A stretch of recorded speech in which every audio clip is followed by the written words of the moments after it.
Good evening बच्चों। पिछले topic में जो मैंने डिस्कस किया था उसके आगे हम लोग बढ़ेंगे। तो एटॉमिक स्ट्रक्चर चल रहा था आपका, है ना। तो आज जो है एटॉमिक स्ट्रक्चर में मेन जो टॉपिक है आपका क्वांटम नंबर्स, है ना। तो उसको आगे बढ़ाएंगे, जितना मैंने पढ़ा दिया था उसको हम आगे डिस्कस करेंगे, ठीक है ना बेटा। तो पॉइंट टू पॉइंट कंसेप्ट को क्लियर करते हुए चलेंगे, ठीक है। तो पहले बेटा जी मेरी बात सुनो, ध्यान से सुनो कि अगर मैं क्वेश्चन कहता हूं कि शेल, है ना, अगर मैं शेल कहता हूं तो शेल होता है आपका के शेल, इसके बाद एल शेल, इसके बाद एम शेल, इसके बाद एन शेल, राइट, ठीक है। और इसके आगे भी होता है लेकिन हमको जरूरत नहीं पड़ती है, फिर भी मैं एक बार डिस्कस करूंगा आगे नेक्स्ट कमिंग टॉपिक में, अभी जरूरत नहीं है। अब इसके बाद अगर मैं सब शेल की बात कहता हूं, ठीक है, अगर मैं सब शेल की बात कहता हूं तो सब शेल होता है एस, इसके बाद पी, इसके बाद डी और इसके बाद एफ। Is that clear? अच्छा, एक बात तो थोड़ा ध्यान से देखो, ये हमने एक स्ट्रक्चर ड्रॉ किया हुआ है, ये न्यूक्लियस है, ठीक है। इस तरीके से हमने स्ट्रक्चर को ड्रॉ किया हुआ है, ठीक है बेटा।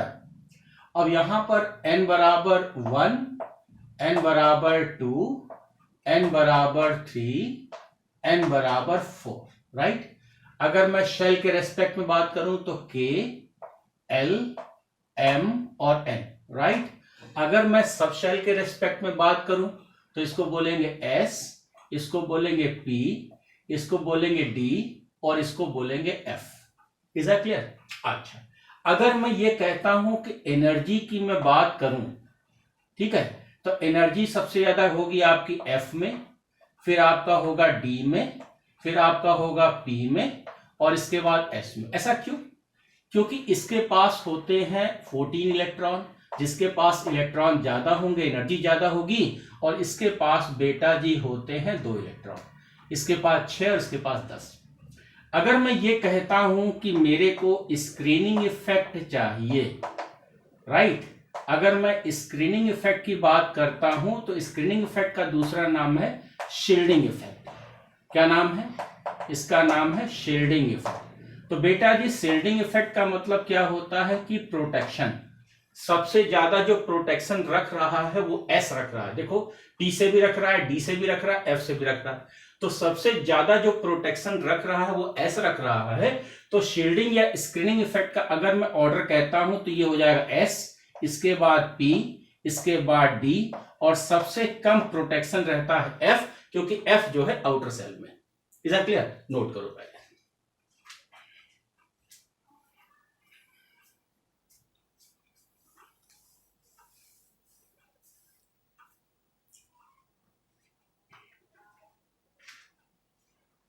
नोट किया बेटा जी?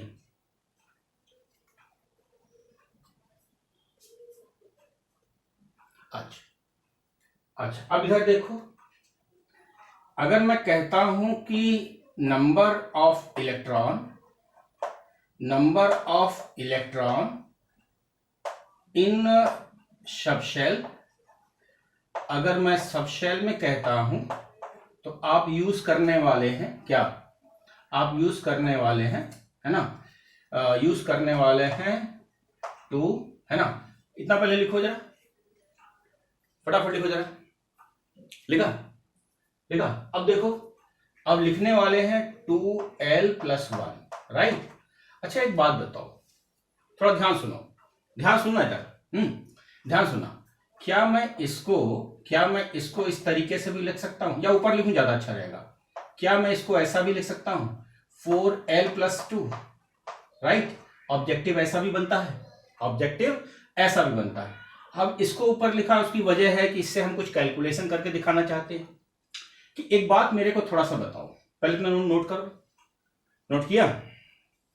अच्छा, अब देखो, अगर मैं ये कहता हूं कि s ऑर्बिटल की बात कहता हूं, ठीक, तो s ऑर्बिटल के लिए l बराबर कितना होगा? 0 होगा।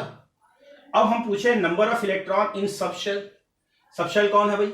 SPDF, यानी कि S में मैक्सिमम इलेक्ट्रॉन कितने हो सकते हैं? S सबशेल में मैक्सिमम इलेक्ट्रॉन कितने हो सकते हैं? चलो हम कैलकुलेट करके देखते हैं, है ना। अब देख, हमने फॉर्मूला क्या लिखा है, ऊपर वाले छोड़, इसको देख, ये 2 हो गया, और L के लिए कितना 0 है, और क्या लिखा +1, तो रिजल्ट कितना आया बता, 2 इलेक्ट्रॉन आया कि नहीं आया, यानी कि s ऑर्बिटल्स में मैक्सिमम इलेक्ट्रॉन कितने 2, राइट। अगर मैं कहता हूं कि p ऑर्बिटल्स की बात कर रहा हूं, ये ऑर्बिटल्स चल रहा है भाई, अगर मैं p ऑर्बिटल्स कह रहा हूं तो L बराबर कितना 1। अब देख यहां क्या लिख रहा हूं 2 है ना, और 2 इंटू 1 + 1 सॉल्व करके देख कितने इलेक्ट्रॉन दिख रहे हैं 6 इलेक्ट्रॉन। क्या मेरे को बताना पड़ेगा, समझ में आ रहा है। अच्छा, अगर मैं कहता हूं कि मैं d ऑर्बिटल्स में आ रहा हूं तो d ऑर्बिटल्स यानी L बराबर कितना 2। अब देख यहां पर 2 और 2 इंटू 2 + 1 क्या कहता है ना, ठीक कितना मिल रहा है मेरे को 10 इलेक्ट्रॉन दिख रहा है। अच्छा, अगर मैं कहता हूं बच्चों f ऑर्बिटल्स में आ रहा हूं, ठीक है, तो f ऑर्बिटल्स का मतलब L बराबर 3, ठीक है ना। अब देख यहां पर 2 इंटू 3 + 1 यानी कितना 40 इलेक्ट्रॉन, नोट करो।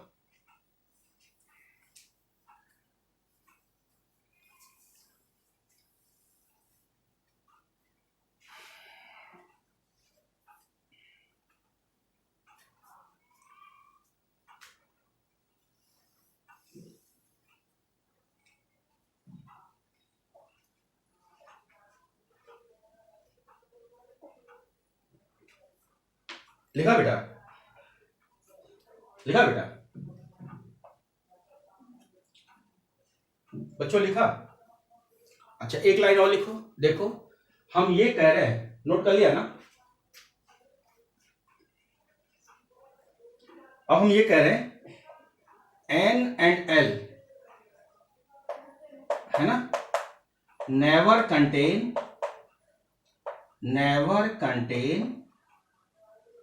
आइडेंटिकल वैल्यू,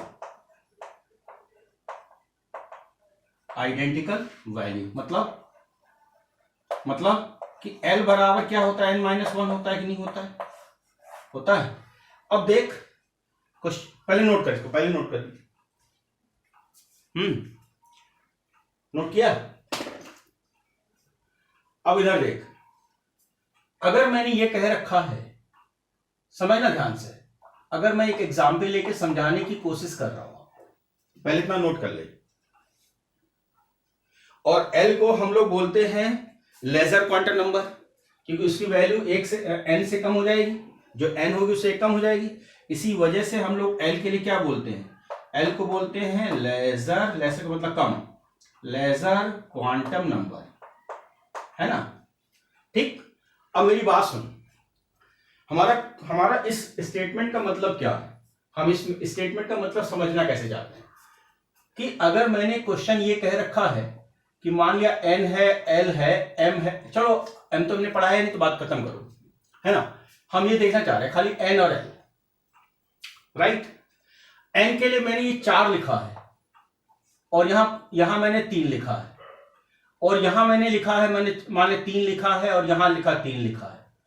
अब यहां इसको मैंने A मान लिया, इसको मैंने B मान लिया, और एक C मान लेते हैं, इसको 2 मान लेते हैं, और इसको 3 मान लेते हैं, और इसके बाद क्या है, इसको 4 मान लेते हैं, और इसको 0 मान लेते हैं, ठीक।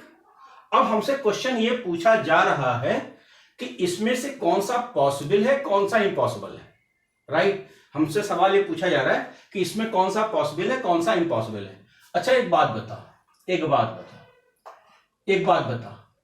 ध्यान ये रखना क्वेश्चन करते समय L की वैल्यू हमेशा n से कम होगी, L की वैल्यू हमेशा n से कम होगी, यानी कि मैं एक हिंट लिख दूं कि value of L always less than क्या n, ये हमेशा होगा, क्योंकि हम जानते हैं लेसर क्वांटम नंबर। तो अगर मैं क्वेश्चन पूछता हूं कि पॉसिबिलिटीज, क्या पॉसिबल होगा या नहीं होगा, उस पर ध्यान दो।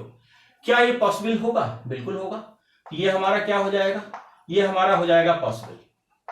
एक बात बताओ, ये पॉसिबल होगा, बराबर तो बिल्कुल नहीं होगा, ये क्या हो जाएगा हमारा इम्पॉसिबल हो जाएगा, ये हमारा इम्पॉसिबल है। ये देख ज्यादा कम होनी चाहिए तो ज्यादा हो गई, इसका मतलब ये क्या हो गया मेरा, ये भी हमारा इम्पॉसिबल हो गया, राइट। और ये पॉसिबल हो सकता है, ये पॉसिबल क्या हो सकता है, ये हो सकता है। तो आपसे क्वेश्चन पूछता है कि पॉसिबल या इम्पॉसिबल, तो इस तरीके सवाल पूछता है, तो इस तरीके से आपको सवाल को सॉल्व करना। पहले नोट कर बेटा, फिर आगे बढ़ते हैं।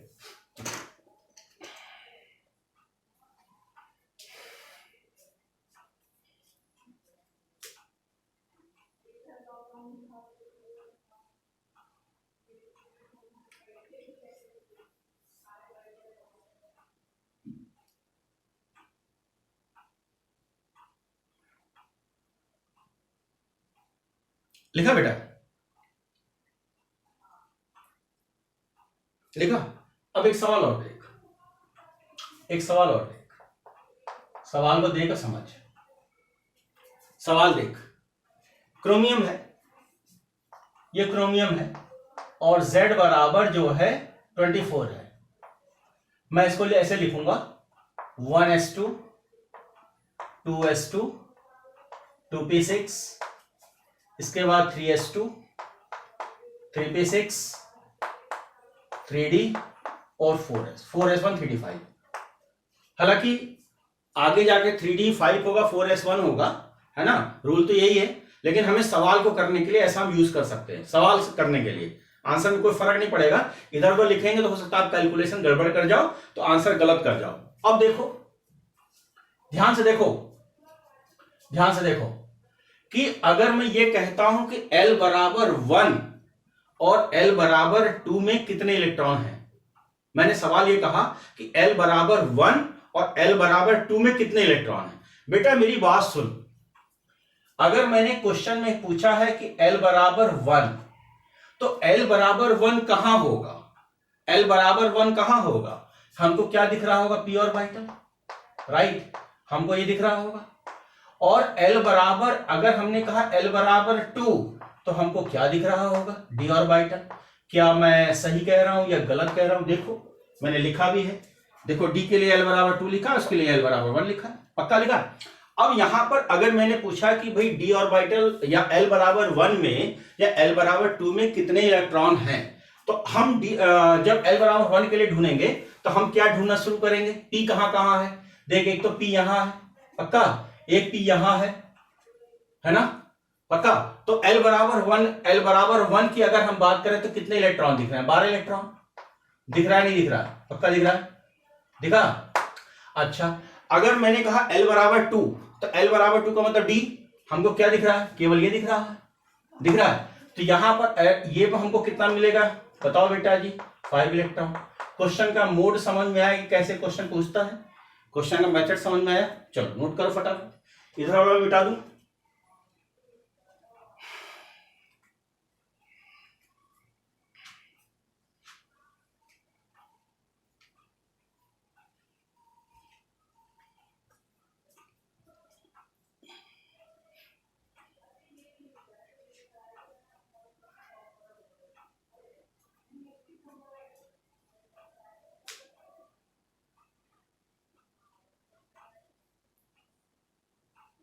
लिखा बच्चों, एक लाइन और लिखो बच्चों, एक लाइन और लिखो, मिटा दे इसको।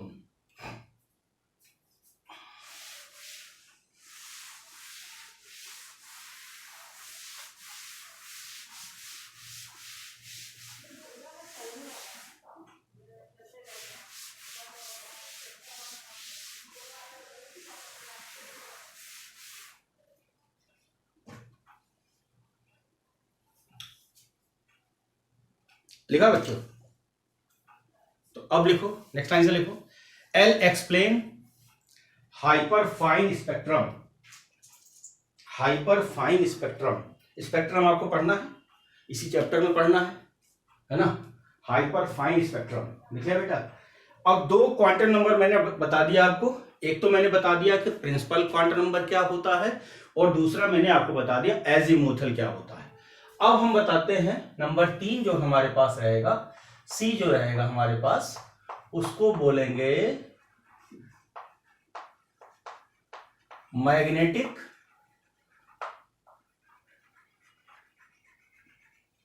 क्वांटम नंबर, ठीक है। तो मैग्नेटिक क्वांटम नंबर को आप जो है m से तो रिप्रेजेंट करते हो, और इसको डिस्कवर्ड कह सकते हो या प्रपोज कह सकते हो जीवन साहब ने, जीवन साहब ZEEMAN, जीवन साहब ने इसको प्रपोज किया था, ठीक है। तो एक लाइन लिखो, लिखोगे बेटा, लिखो मैग्नेटिक क्वांटम नंबर, पहले इतना लिख लो,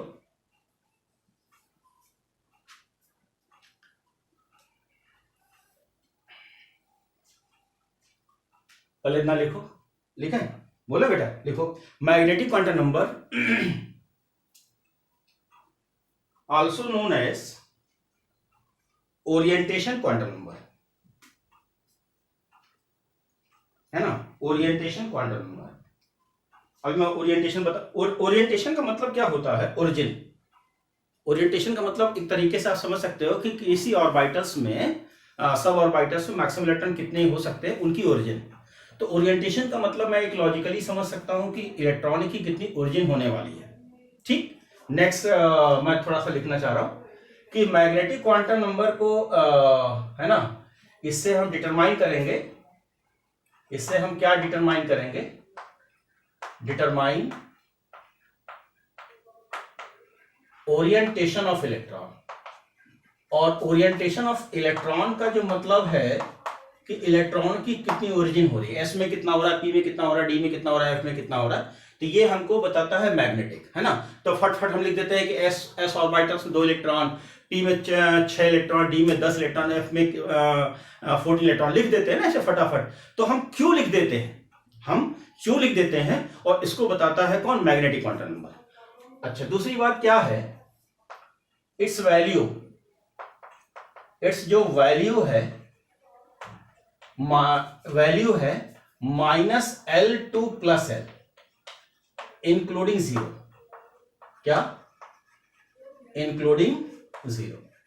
तो एक काम की चीज तो ये है कि इसकी जो m की जो वैल्यू है, m की वैल्यू जो है -L से लेकर के +L तक होगी, 0 सहित होगी, यानी इंक्लूडिंग 0 की मैं बात कर रहा हूं। तो इतना पहले लिखो, पहले फटाफट इतना लिखना बनता भाई।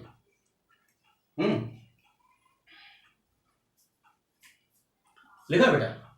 अब कुछ हमारी बात सुनो बच्चों, हमारी बात सुनो, ये हमारा हो गया s ऑर्बिटल, हो गया, ये हमारा हो गया p ऑर्बिटल, ये हमारा हो गया d ऑर्बिटल, और ये हो गया मेरा f ऑर्बिटल। पहले इतना लिखो फटाफट।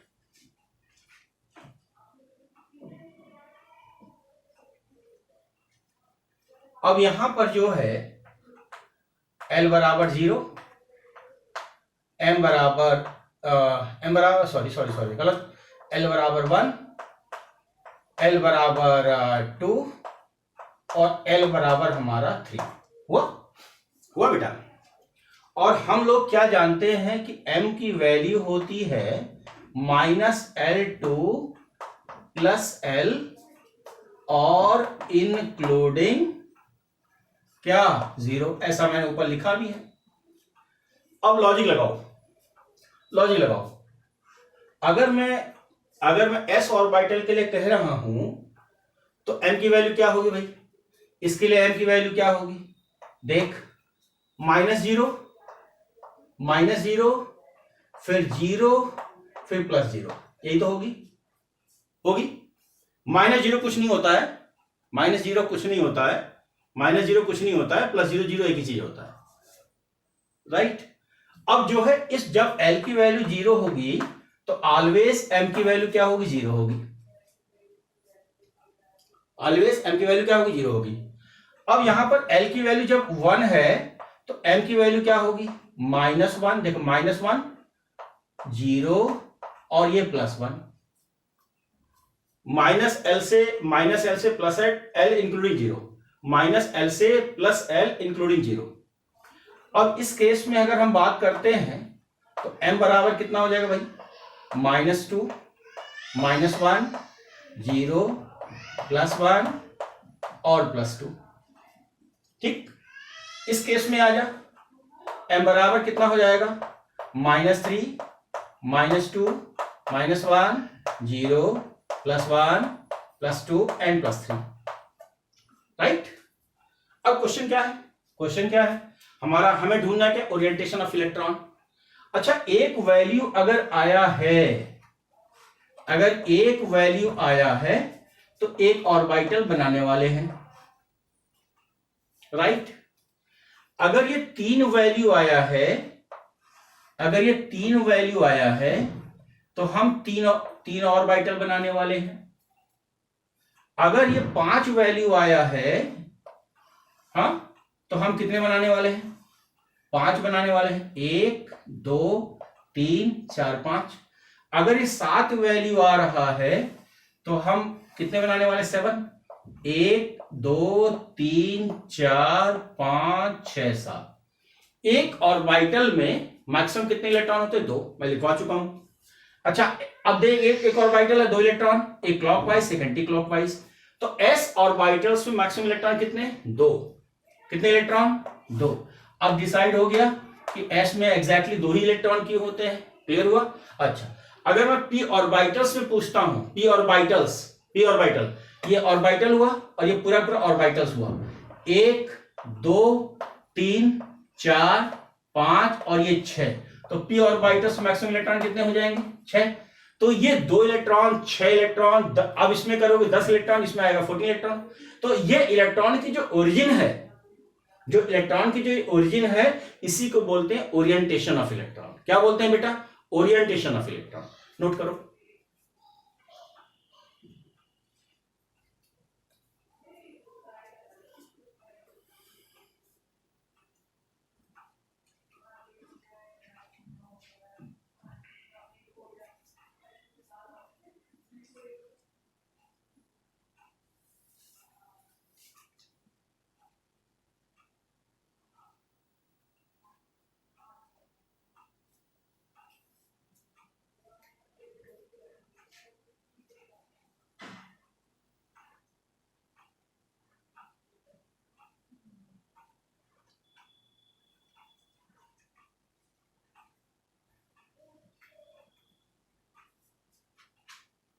लिखा बेटा,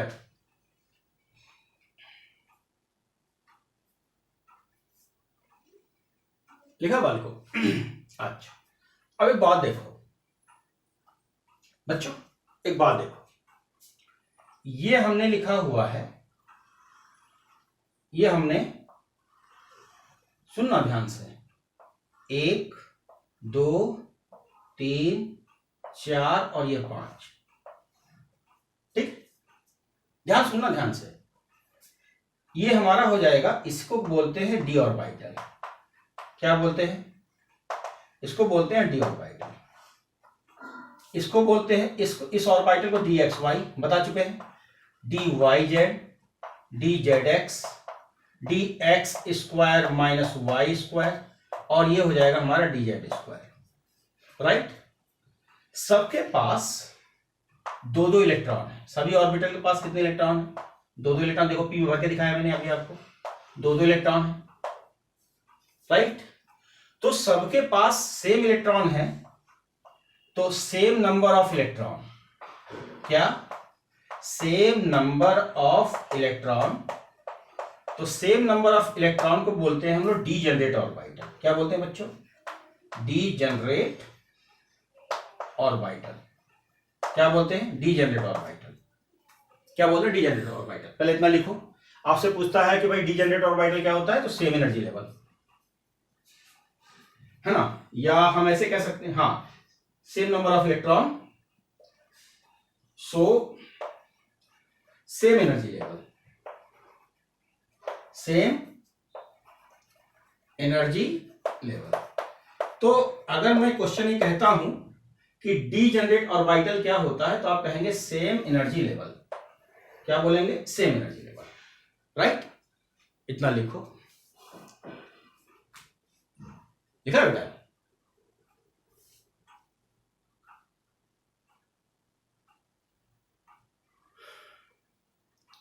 अब क्या है, अब क्या है, इनको अगर मैं इन एटॉमिक ऑर्बिटल को तोड़ दूं, क्या करूं, ब्रेक कर दूं, इनको मैं क्या करना चाह रहा हूं, ब्रेक करना चाह रहा हूं।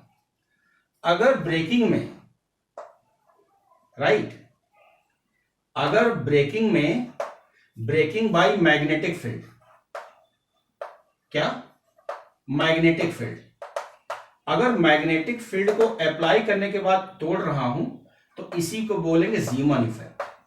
क्या बोलेंगे बच्चों, ज़ीमन इफेक्ट, राइट। और अगर मैं ब्रेक कर रहा हूं by breaking by electric field, क्या, इलेक्ट्रिक फील्ड, अगर मैं इलेक्ट्रिक फील्ड का यूज कर रहा हूं तो इसको बोलेंगे Stark effect, STRACK, Stark effect.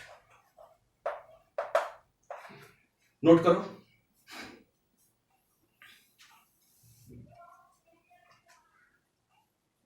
जीमन effect underline, Stark effect underline, लिखा।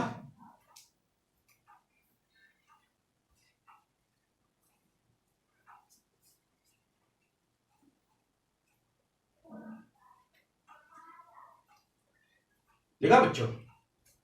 अच्छा, एक बात और देखो, अगर मैं P की बात कह रहा हूं तो कितने ऑर्बिटल है, 3 ऑर्बिटल, D में 5, इसमें 7, तो इसको P को बोलते हैं 3-fold डीजेनरेसी,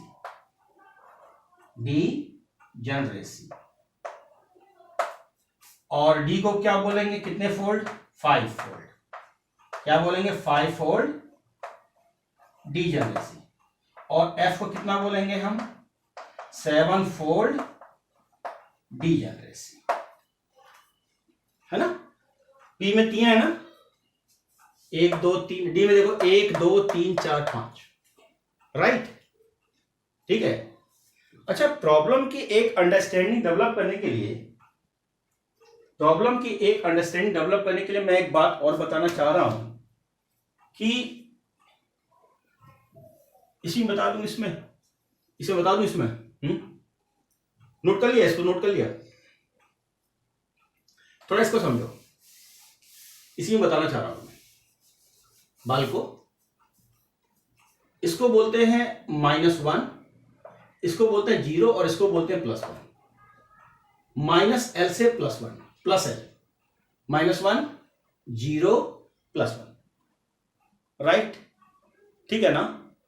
तो यहां जो इस 0 की अगर हम बात कह रहे हैं तो एक बात आप नोट करके लिखेंगे,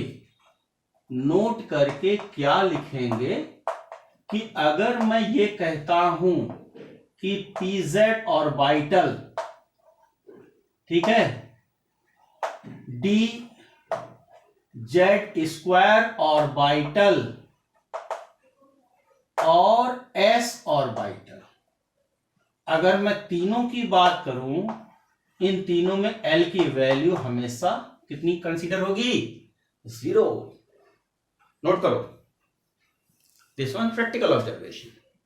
इधर मैं मिटा दूं,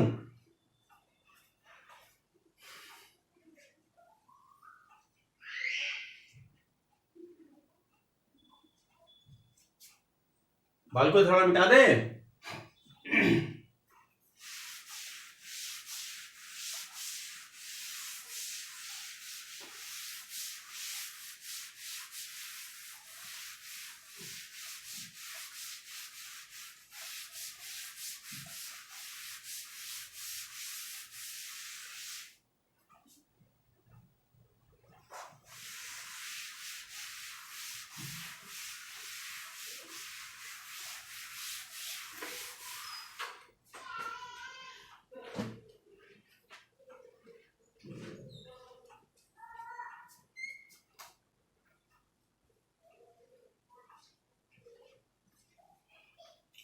लिखा बेटा,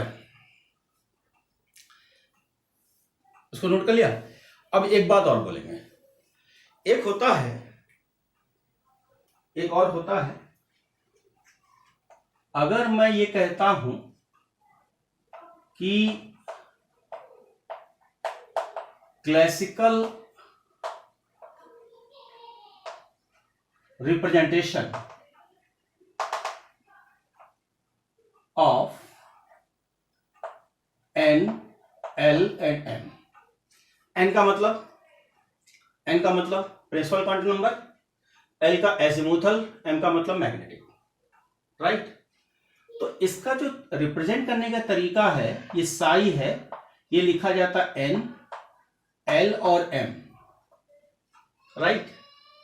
ये जो साई है ना, साई, ये जो क्लासिकल रिप्रेजेंटेशन है, इसी को बोलते हैं श्रोडिंगर वेव इक्वेशन। क्या? Schrodinger wave equation. तो बच्चों, श्रोडिंगर वेव इक्वेशन की एक तारीफ हम कर दें कि जो मैंने बोर्ड पर लिखा है केवल वही पूछता है जो मैं लिखने जा रहा हूं। पहले ये आपके सिलेबस में था, अब नहीं है, लेकिन आईआईटी एडवांस के स्टूडेंट इसको पढ़ेंगे। एक लेक्चर मैं इस पर दूंगा only for IIT advance, right. तो एडवांस में इसमें आज भी है, बाकी मेंस वगैरह से सब गायब हो चुका है। मेंस में जो है मैं बोल रहा हूं। तो एक बात देखो कि श्रोडिंगर वेव इक्वेशन ने 3 बातों को फोकस किया।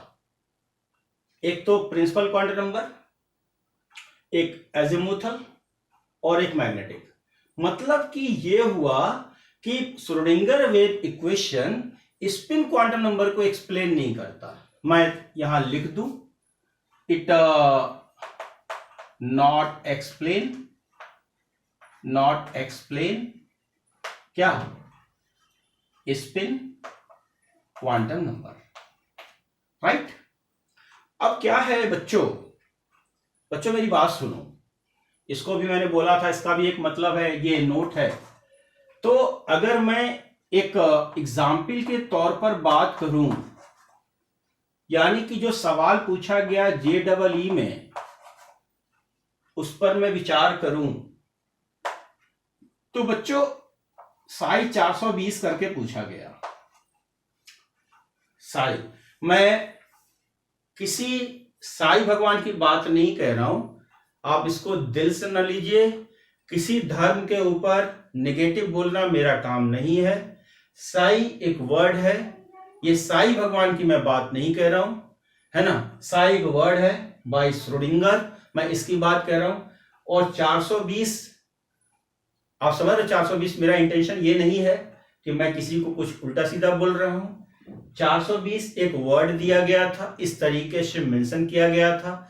तो मैं आपको सिर्फ एक बात बताना चाहता हूं कि इसको हम कैसे लिखेंगे। देख बेटा, ये हमारा हो गया N, ये हमारा L और ये हमारा हो गया M। तो हमने कहा कि N की वैल्यू कितना है? 4, L की वैल्यू कितना है? 2 और M की वैल्यू कितना है? 0, राइट। समझना मेरी बात, ये समझ में आता है, राइट। अच्छा, अब ये तो हो गया। अब देख सुन, अब इसको मैं कैसे लिख सकता हूं? ये 4 लिखा, L की वैल्यू 2 किसके लिए होता है? D के लिए होता है। L की वैल्यू 2 किसके लिए होता है? D के लिए होता है। और M की वैल्यू किसके लिए? कब होगा? जब D Z² होगा, तब जाकर के 0 होगा।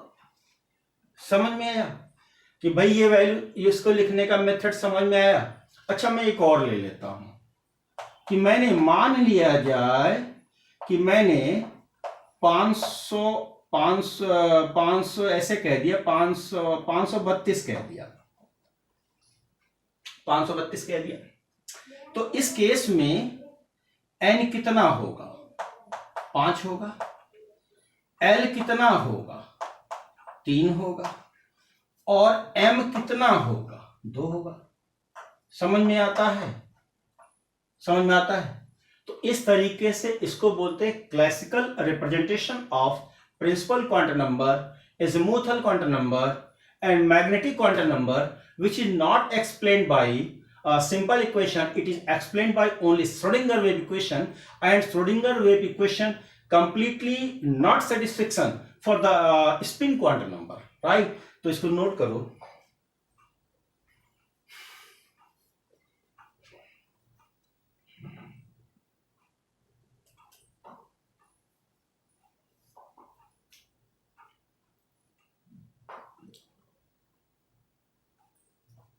लिखा बेटा?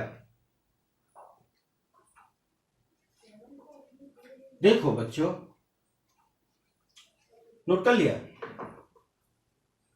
देखो बेटा, ऑर्बिट को हम रिप्रेजेंट करते हैं n से, और ऑर्बिटल को जो हम रिप्रेजेंट करते हैं वो है m से, राइट। ऑर्बिट को हम रिप्रेजेंट करते हैं स्मॉल n से, है ना, और ऑर्बिटल को हम रिप्रेजेंट करते हैं कैपिटल M से। और अगर हमसे क्वेश्चन ये पूछा जाता है, अगर हमसे क्वेश्चन ये पूछा जाता है कि भाई M and N related S, अगर हमसे ये पूछा जाता है रिलेटेड एस, यानी कि आपस में क्या रिलेशन हो सकता है, तो आप लिखेंगे m बराबर n स्क्वायर, राइट। एक बात ध्यान से सुनो, अब सवाल पूछता है, सवाल क्या पूछता है, इफ n बराबर 3, है ना, तो m बराबर कितना होगा, यू नो 9, कई बार सवाल पूछा गया है। इफ n बराबर 4, m बराबर कितना होगा 16, है ना। ये दोनों सवाल खूब जम के पूछा गया है। लिखा, देखो बेटा,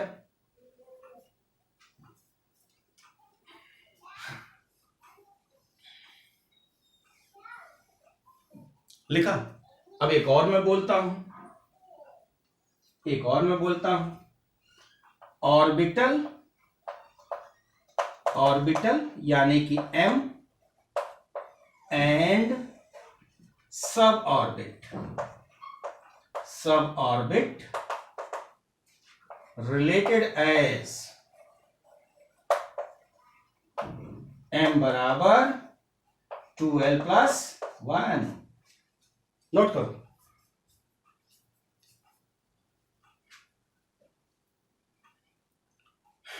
नोट कर लिया?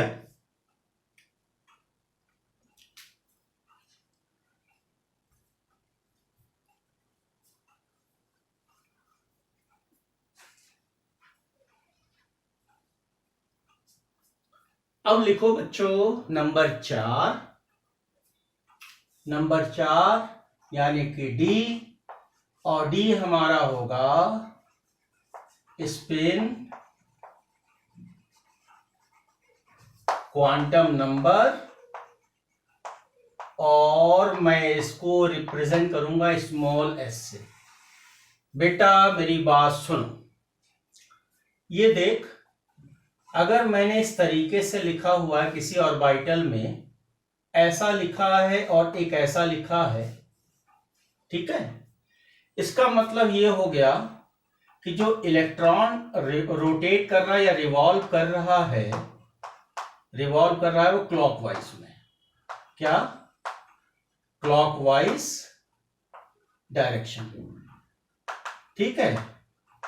तो क्लॉकवाइज डायरेक्शन में जो स्पिन होता है वो +½ से दिखाते हैं, और इस कंडीशन में क्या दिखा रहा है कि इलेक्ट्रॉन रिवॉल्व्स इन एंटी क्लॉकवाइज डायरेक्शन, और इसके लिए जो S मैं दिखाना चाह रहा हूं -½ है ना, राइट। तो पहले इतना नोट करो बेटा, फिर मैं कुछ बातें लिखवाता हूं। इसको मिटा दें?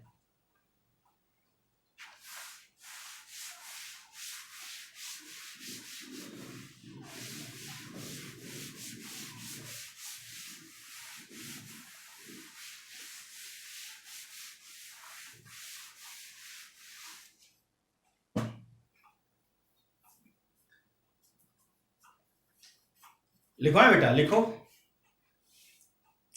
Quantum number explain rotation of electron, rotation of electron, है ना। नेक्स्ट पॉइंट लिखो बेटा, this quantum number not explain by, this quantum number not explain by Schrodinger wave equation, right. Next point लिखो बच्चों कि M and L are dependent quantum number, मतलब dependent quantum number क्यों भाई? क्योंकि इनके बीच में रिलेशन है, M और L के बीच में फॉर्मूला है, तो इनको बोलते हैं डिपेंडेंट क्वांटम नंबर। लेकिन अगर मैं ये कहता हूं कि N and S are independent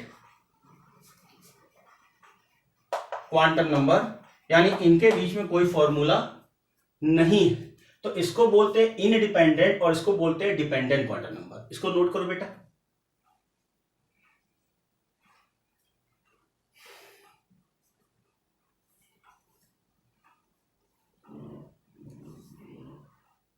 लिखा। एक चीज और बोलना चाहूंगा मैं, एक वर्ड यूज करूंगा टोटल स्पिन। तो टोटल स्पिन की मैं बात करता हूं तो इसको रिप्रेजेंट करेंगे टीएस से। टीएस हो जाएगा half into number of unpaired electron, right. तो अगर मैंने क्वेश्चन ये कह रखा है कि मान लिया जाए निकिल की मैं बात कहता हूं Z बराबर 28 होता है, तो इसमें नंबर ऑफ अनपेयर्ड इलेक्ट्रॉन सिखा चुका हूं, 2 आएगा। सॉल्व करके देखो 2 आएगा, बता चुके हैं आपको। टीएस निकालना है साहब, तो हाफ इंटू 2 कितना होगा 1, ये समझ में आता है, नोट करिए।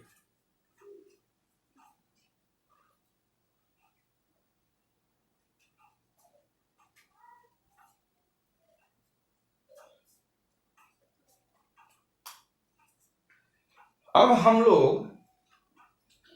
लोग करेंगे क्या, अब हम लोग क्वेश्चन करेंगे कि मतलब किस तरीके से, पहले से नोट कर लिया आप लोगों ने, मिटा दें। अब लिखो कुछ एक्सरसाइज, मिटा दें। मैं कुछ आपको तरीके सिखा रहा हूं, है ना। लिखो question, calculation of all set of quantum number, ठीक है। All set of quantum number, all set का मतलब NLMS।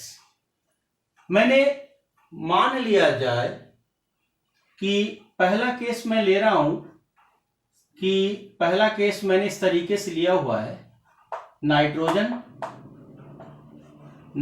लास्ट इलेक्ट्रॉन, ये केस लिया हुआ है। तो नाइट्रोजन लास्ट इलेक्ट्रॉन के लिए सभी क्वांटम नंबर निकालना है, ठीक। अब देखो जैसे मैं फंडा सिखा रहा हूं वैसे करना।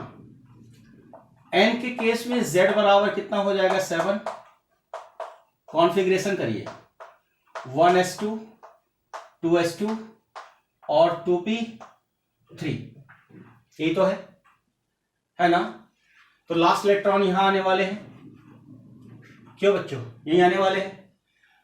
p में कितने बॉक्स होते हैं साहब, पढ़ा चुके हैं आपको, 3 बॉक्स, पहले के लिए -1, दूसरे के लिए 0, तीसरे के लिए +1, राइट, ठीक है ना।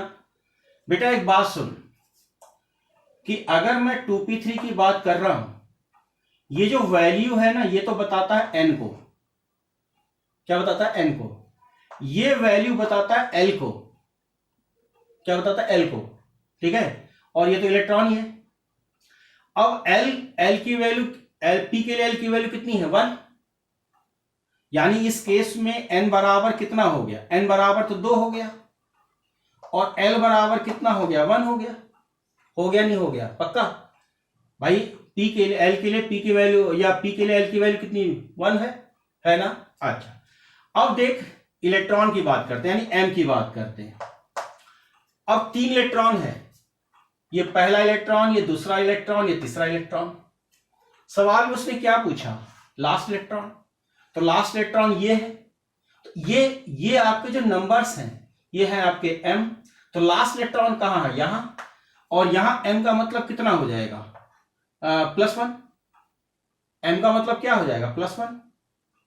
लास्ट इलेक्ट्रॉन की लोकेशन क्या है, क्लॉकवाइज, तो s बराबर हो जाएगा +½ राइट, ठीक है। अच्छा, अगर मैं एक और सिचुएशन लेना चाह रहा हूं, एक सिचुएशन और लेना चाह रहा हूं कि मैंने आपसे कह दिया 3p5 है, 3p5 है, और 3p5 में मेरे को लास्ट इलेक्ट्रॉन की एनालिसिस चाहिए, लास्ट इलेक्ट्रॉन की, ठीक। मैं सभी के बता देता हूं। अब देख, सबसे पहले आप क्या करोगे, ये बनाया आपने, p की बात है ना, तो ये बना दिया, -1 0 और +1 लिख दिया। n बराबर 5 इलेक्ट्रॉन है, 1 2 3 4 और ये 5, ठीक। 5वां इलेक्ट्रॉन यहां है और अपोजिट डायरेक्शन में। सबसे पहले n बराबर बता, n बराबर 3, ये दिख रहा है। अगर मैंने 3p5 ले रखा है, ये तो n हो जाएगा, ये l हो जाएगा, ये इलेक्ट्रॉन है, तो n बराबर तो 3 डिसाइड हो गया, l बराबर 1 डिसाइड हो गया, l बराबर 1 डिसाइड हो गया। अब हम किसकी बात करते हैं, m के बारे में ढूंढना शुरू करते हैं। m देख, 5वां इलेक्ट्रॉन कहां है, ये है 5वां इलेक्ट्रॉन, और वो किस जगह पर है, यहां पर। तो m बराबर कितना हो गया, 0, ये 0 है, और s बराबर जो अंतिम 5वां इलेक्ट्रॉन नीचे की साइड में है, तो इसका मतलब क्या हो गया, -½ कुछ समझ आया, नोट कर।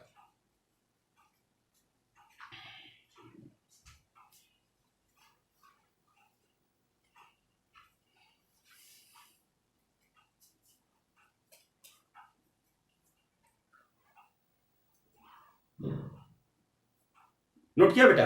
एक और देख, एक क्वेश्चन और देख। अगर z बराबर, मान लिया कि 37 ले लिया मैंने, 36 ले लिया। अगर z बराबर मैंने 36 ले लिया, मेरी बात समझ में आ रहा है आपको, z बराबर 36 ले लिया, तो इसके लिए हमें क्या करना है, लास्ट इलेक्ट्रॉन के लिए सभी क्वांटम में बताना है। यानी कि z बराबर 36, लास्ट इलेक्ट्रॉन के लिए, लास्ट इलेक्ट्रॉन की एनालिसिस करनी है। एक बात समझ, अब 36 का ये मतलब नहीं है कि 1s2 2s2 जोते पड़े हो, ऐसे नहीं है। 36 इमेजिन करो कहां होगा, 36 आपका p ब्लॉक में होगा, 18 ग्रुप में होगा, होगा कि नहीं होगा, बिल्कुल होगा। अब देख, p ब्लॉक के लास्ट में हम 18 ग्रुप में जान गए। 18 ग्रुप में पहला एलिमेंट कौन सा, हीलियम, फिर नियॉन, फिर ऑर्गन, फिर क्रिप्टन, राइट। इसका एटॉमिक नंबर z बराबर आपका 2, z बराबर आपका 10, z बराबर आपका हो जाएगा 18 और z बराबर हो जाएगा 36। शॉर्टकट बता रहा हूं, ध्यान से सुनो। अब इसका कॉन्फ़िगरेशन किया है, तूने 1s2 है, स्वाभाविक सी बात है, इसका कॉन्फ़िगरेशन करेगा तो ये पहुंचेगा आपका 1s2 और 2s2 2p6, और कितना हो जाएगा, 10 है ना, तो 1s2 6, हाँ 2p6 हो जाएगा। इस केस में पहुंचेगा तो कहां पहुंचेगा तेरा, 3p6 में। यहां पहुंचेगा तो क्या पहुंचेगा, 4p6 में। क्या तेरे को कॉन्फ़िगरेशन करने की 36 की जरूरत पड़ी, लंबी लंबी चेन, नहीं। देखो लॉजिक से ही आपने सॉल्व कर लिया। अब इस केस में ये तो आपका n है, ये आपका l है और ये इलेक्ट्रॉन है, राइट। तो एक तो डिसाइड ये हो गया कि n बराबर 4 हो गया, l बराबर आपका 1 हो गया, m और s ढूंढना है। अब P की बात है तो P में मैंने 3 बॉक्स बना लिए, एक को -1, 0 और +1 कह डाला। राइट, इलेक्ट्रॉन देख, पहला, दूसरा, तीसरा, चौथा, पांचवा और छठा, ये इलेक्ट्रॉन छठा यहां पर है, यानी कि m बराबर कितना हो जाएगा, +1। इलेक्ट्रॉन नीचे की साइड में छठा, यानी कि s बराबर कितना हो जाएगा, -12। तो मेरे हिसाब से अगर मैं समझता हूं तो काफी प्रॉब्लम निकालने का मेथड आपको समझ में आ गया होगा। नोट कर बेटा।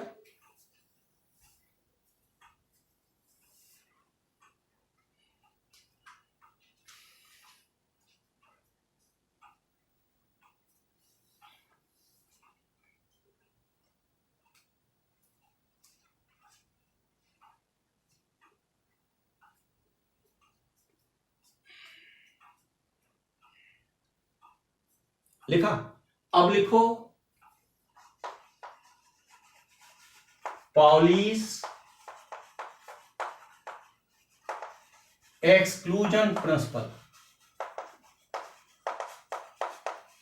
पाउली साहब का क्या कहना है, किसी दो इलेक्ट्रॉन के लिए चारों क्वांटम नंबर बराबर नहीं हो सकते। क्यों नहीं हो सकते? अगर किसी सिचुएशन में n की वैल्यू, l की वैल्यू, m की वैल्यू बराबर भी हो जाए तो भी s की वैल्यू बराबर नहीं होने वाली है। क्यों नहीं होने वाली है? क्योंकि दो इलेक्ट्रॉन हमेशा अपोजिट डायरेक्शन में रोटेट करते हैं, एक क्लॉकवाइज, एक एंटी क्लॉकवाइज। तो पॉली साहब के हिसाब से अगर हम बात करें तो इन्होंने कहा कि किसी दो इलेक्ट्रॉन के लिए चारों क्वांटम नंबर की वैल्यू बराबर नहीं हो सकती। अगर किसी कारण n, l, m यानी कि principal quantum number, azimuthal quantum number, magnetic quantum number बराबर भी हैं तो स्पिन क्वांटम नंबर क्या होंगे, बिल्कुल अलग होंगे। मैं अच्छा एक एग्जाम्पल करके मैं दिखाता हूं कि मान लिया जाए कि मैंने ये 2s ऑर्बिटल ले लिया, दो इलेक्ट्रॉन है, राइट। ये हमने मान लिया फर्स्ट इलेक्ट्रॉन और ये मैंने मान लिया सेकेंड इलेक्ट्रॉन। पक्का? अगर मैं कहता हूं कि फर्स्ट इलेक्ट्रॉन के लिए n बराबर कितना, 2, दिख रहा? s, ये हमारा s से l निकलेगा, l बराबर 0। जब l बराबर 0 तो m बराबर 100% 0, बता चुके है ना। s orbital l 0, m 0। पक्का? अब देख s क्या है, एक इलेक्ट्रॉन ऊपर की साइड में, इसका मतलब क्या हो गया, क्लॉकवाइज। अगर मैंने कहा सेकेंड इलेक्ट्रॉन, तो सेकेंड इलेक्ट्रॉन के लिए देख n बराबर 2, यही होगा, l बराबर 0, s के लिए 0, m बराबर 0, जब 0 ये 0 तो ये 0, s बराबर क्या हुआ, -12। क्यों? इलेक्ट्रॉन नीचे की साइड में, ये वैल्यू बराबर, ये बराबर, ये बराबर और ये अलग अलग, ये हमारे क्या हो गए, डिफरेंट हो गए। तो पॉली साहब का ये कहना है कि किसी भी कंडीशन में अगर हम n, l, m बराबर भी ले लें तो भी s क्या होगा, डिफरेंट होगा। पहले तो लिखो, मैं स्टेटमेंट लिखो, no two electron in an atom can have the same set of set of 4 quantum number like principal, azimuthal, magnetic, spin, right. तो इनके चारों नंबर हमारे बराबर क्या है, नहीं हो सकते। बोर्ड से नोट करो फटाफट।